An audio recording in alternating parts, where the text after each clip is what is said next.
In today's startup world, remote and hybrid teams have become the norm rather than the exception. Whether your team is spread across time zones or mixes in-office and remote work, how you manage them can make or break your company's success. In this lesson, we'll explore strategies for building, leading, and scaling remote and hybrid teams. The first key to managing a remote or hybrid team is intentional communication. Without hallway chats or casual desk conversations, you need systems in place to keep everyone aligned. Use tools like Slack, Notion, Loom, and Zoom to create clear, structured channels for updates, decisions, and feedback. Don't assume people know what's going on. Make communication proactive and visible. Set expectations early. Define working hours, response times, and how decisions are made.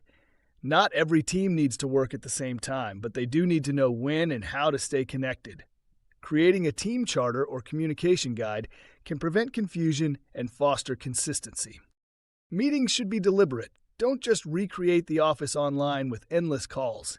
Use async updates for status reports and reserve live meetings for collaboration, problem solving, or bonding.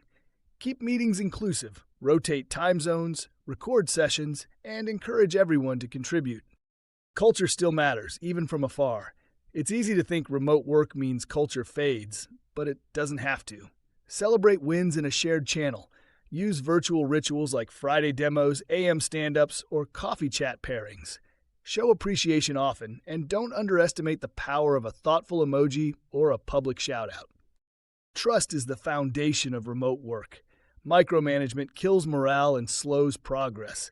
Focus on outcomes, not hours. Give people ownership of projects, trust them to deliver, and check in regularly without hovering. When your team feels trusted, they'll step up.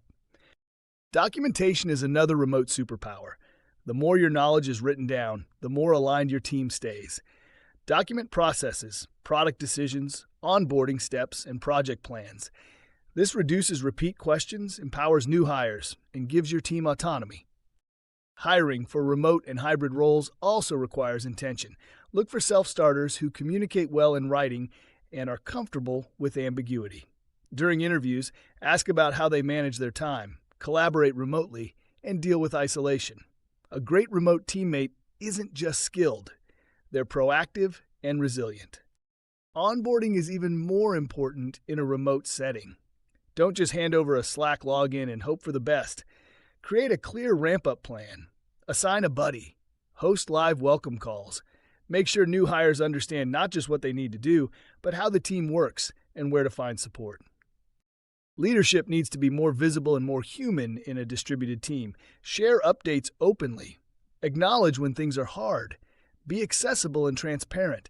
Leading remotely means being intentional about creating connection and showing you care. Hybrid teams come with their own challenges. One risk is the proximity bias, favoring in-office employees because they're more visible. Avoid this by ensuring all processes are remote-friendly first. Use shared docs, record meetings, and include remote voices in decision-making. Design your team experience so everyone feels equally empowered. As your team grows, invest in the tools and rhythms that make remote work sustainable. Periodic in-person meetups, even once or twice a year, can deepen relationships and reset team energy. Use those moments to reinforce culture, build trust, and align on big-picture goals. The future of work is flexible, distributed, and outcome-driven. Startups that master remote and hybrid management gain access to global talent, lower overhead, and higher productivity. It's not just a survival tactic, it's a strategic advantage. Let's build a remote culture that's just as connected, motivated, and aligned as any office.